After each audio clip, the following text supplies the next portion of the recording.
Akakiiko ka Palamenti akalondola ensaasaanya y'ensimbi y'omuwi w'omusolo mu bitongole bya gavumenti ka Public Accounts Committee olunaku lwajjo kasisinkanya abakulu okuva mu woofiisi ya Ssaabaminisita wabula baazudde ng'emirimu mingi egyakola mu ngeri ya ngadibyengalye ng'embwa etunda omuzigo okusinziira kwa alipoota ya Ssaababalirizi w'ebitabo bya gavumenti. Mu bimu ku byazuuliddwa kwe kukandaalirira mu kuliyirira abantu abaafiirwa abantu n'ebintu byabwe mu Kiteezi gye buvuddeko kasasiro bwe yabumbulukka n'abagwira nga naguno gujwa mpaawo yali aliiriddwa gaafuukaganya n'aganywebwa omuwangaazi.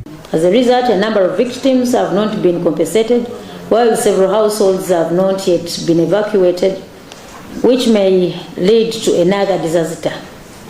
So we are so passionate about Kiteezi. You know what the compensation, most of us here have victims, if not being victims.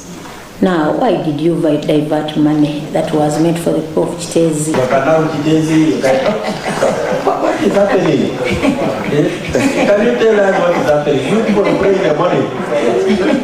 Ku nsonga eno akakiiko kaazudde nga woofiisi ya Ssaabaminisita yafuna ensimbi okuva minisitule y'ebyensimbi obuwumbi obuwerera ddala 3 okudduukirira abaakosebwa kasasiro kyokka akawumbi kalamba n'obukadde 68 ezaalina okugulira abantu bano ebikozesebwa mu bulamu bwa bulijjo omuli emmere n'ebirala ate zaatwalibwa mu bintu birala. There's a breakdown and part of the money we submitted was for food or for relief items. So we requested for that money. And relief items, especially food, was 1.8 billion.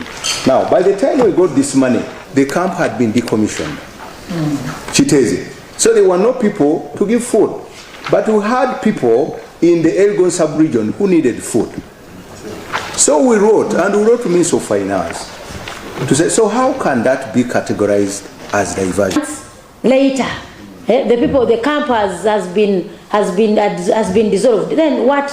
I want you to educate us on the true definition of a disaster. Number 2, when you got the money, where did you buy the items of 1.6 billion that you took to Bulambuli? Because for me, in my simple understanding, I would think a disaster has happened in Kiteezi. Our budget is this. We have a framework contract with the provider. As long as finance makes a commitment that we shall give the money, I mean, let these people get the relief.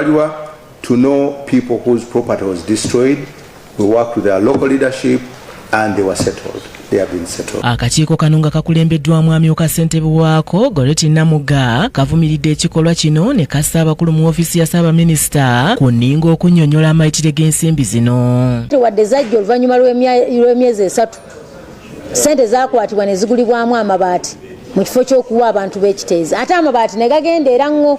So omuntu ne yeebuuza nti tetuganya abeera nnyo naye bantu naye ssente zaali zirina okukola Kiteezi ate ozitwala oteera nnyo. Kati ng'omuntu yeebuuza nti eno ministry emanyi kye bayita emergency, abantu bayinza kubanga bafa n'otutegeeza nti ate cabinet tennatula naye mujjukire cabinet etula buli wamu. So nze nsaba ministry Prime Minister's Office Bunnambiro ekwate ssente ezaalina okugenda okuwa abantu b'e Kiteezi babasasula abantu abaafiirwa amayumba, abantu abaafiirwa abantu baabwe nabo bonna abalina okuyambibwako nga lipooti zaakolebwa bayambibweko kuba kiri it is public information nti abantu b'e Kiteezi baafa ne bafiirwa ebyabwe. Era tuvumirira okudivertinga ssente, okwata ssente zaali ziweereddwa abalala ate n'oziteeka mu bintu. Ssebugenyi Joseph yakusakidde eggulire lino ku lwa KTV amalindirire.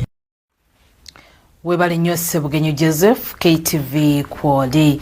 Abakyala ku kanisa eya Christianity Focus Center Emmengo mu Kisenyi bakubiriziddwa okugondera abaami baabwe n'okusabira amaka gaabwe ssaako okukuliza abaana baabwe mu mpisa